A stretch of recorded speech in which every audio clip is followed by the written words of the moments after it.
Hello and welcome back to Brentford Fan TV. I'm Ben. And I'm Freddie, and today we are doing a Southampton at home preview.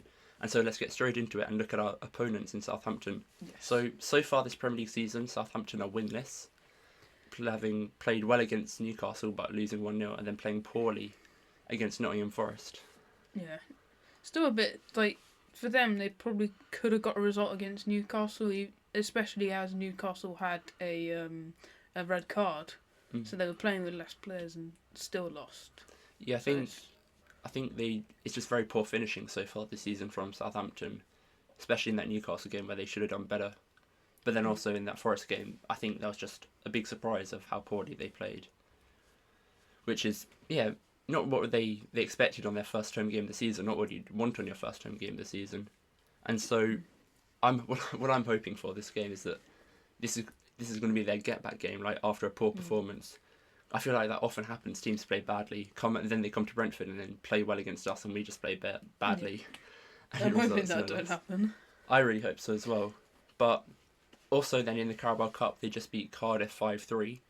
And so, I think it was a rotated team, so they can finish, but that's against Championship teams. Yeah, there's quite a big confidence booster as well, winning by that sort of scoreline, which can't be the same for us after ours. Because we only beat Colchester 1-0. We beat Colchester. And to be fair, it was a rotated side with only one of our starters playing, but that's Yana at left back, which is nowhere near his natural position. I'll be honest, in our game, I couldn't really tell where Yana was playing. Half the time it was left back, sometimes it was in the midfield. I mean, I guess it was left back, but our performance that game was really not good, whereas they've had a somewhat convincing win in the Carabao Cup. Mm-hmm. I think also an interesting point to bring up is that right now it's currently deadline day, and we have put in an offer, I believe, of 5 million up front and 5 million add-ons for Jayden Magoma from Southampton, an 18-year-old left back. So I don't know, he probably wouldn't have played against us, but it's interesting because it's just a Southampton player. We're about to play them, and the day before the fixture, we're probably going to sign him.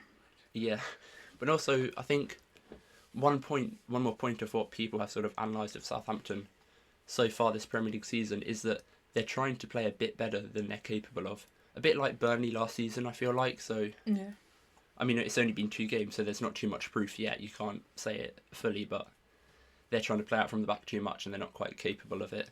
And so hopefully we can high press, we can really capitalise on that and get a good convincing win against them. Yeah, it's the first time back in the Premier League after they got relegated. So it'd be interesting to see how they do, how they play, and hopefully we can get a win tomorrow. Yeah. I mean, let's just briefly talk about our midweek game against Colchester. Yeah. I think first 15 minutes we were just sleeping, we didn't play well at all. And I think maybe then after that, for the rest of the game, we were just bang average.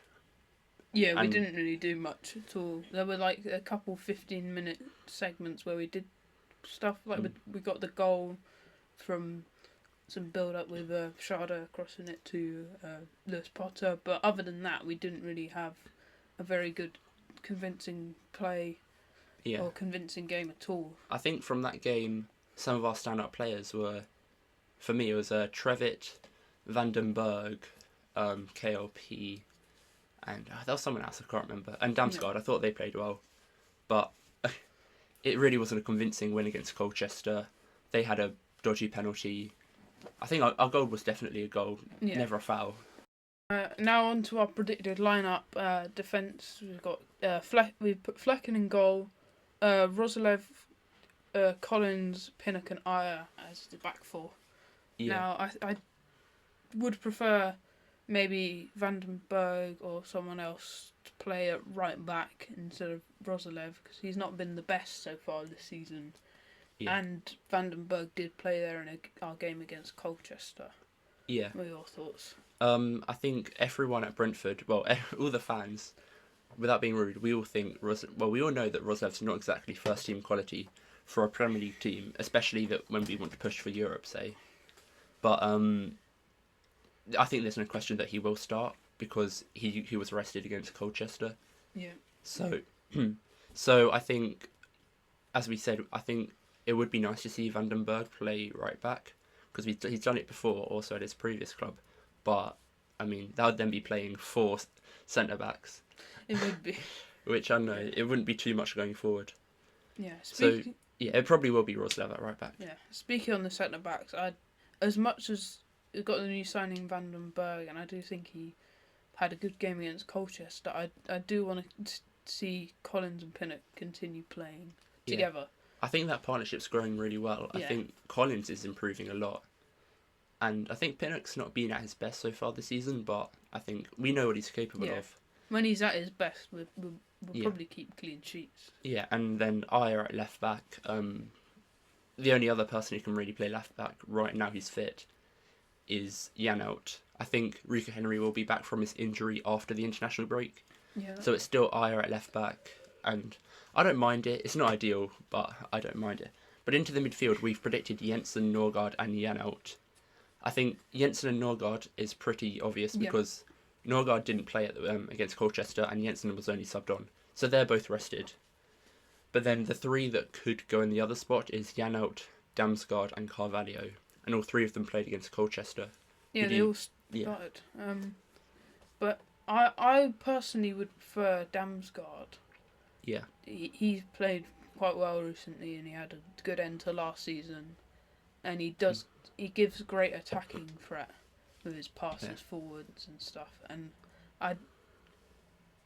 it would be good to see Carvalho as well. But I think so far Damsgaard has more experience in the team, so I'd prefer him starting. Yeah, I think Carvalho's been playing a bit more attacking than the midfield so far for us. I think Thomas Frank has yet to find his best position for us. And I'd love to see Carvalho start, but I think we should start a midfield of Norgard, Jensen and Damsgaard, the Danish trio. I think Damsgaard, he's been alright. He's been pretty good off the bench so far this season, and he was pretty impressive at the end of last season. So I think he's deserving of starting against Southampton. And so, but then I still think Janelt will start over him. That's just the way Thomas Frank would do it. Yeah, Janelt's one of Thomas Frank's favourite players, and he gets in the squad most days. Yeah, I mean, and we know Thomas Frank does have favourites. You can see it. The favourites very rarely get subbed off during games unless it's like we've already won the game and it's just to rest them. Yeah. And so moving on to the front 3, would you like to go for it? Yeah, I don't think there's any real other options, but we've gone in Bemo, Wissa and Sharda with Wissa playing in the striker role. Yeah, I think Mbeumo wasn't in the squad against Colchester, so he's fully fit. Wissa came on as a sub, so he'll be fit. And then Sharda started against Colchester, so he could be a bit tired. But the only other option to go there is Kinos Potter, and he also played the full game against Colchester. So I think Mbeumo, Wissa and Sharda is the most realistic front 3. I think it's our best front 3, presuming Tony's not involved. Yeah. And yeah, I think, talking on Mbeumo, I think last week he was not too impressive against Liverpool. I think he just had no impact. He kind of unfortunate during the game. Yeah, and I think the same can be said for Sharda when he came on. He had no impact on the game. But I think, I mean, it's a great front 3. They can be interchangeable, they can be exciting, and so hopefully they can get a lot of space and play well against Southampton. Yeah. But shall we move on to score predictions? Yeah, let's do that. I'm going to go for a Brentford 3-0 win. And I think the last 2 times Southampton have played us at the G-Tech, I think we've won 3-0 or maybe 2-0.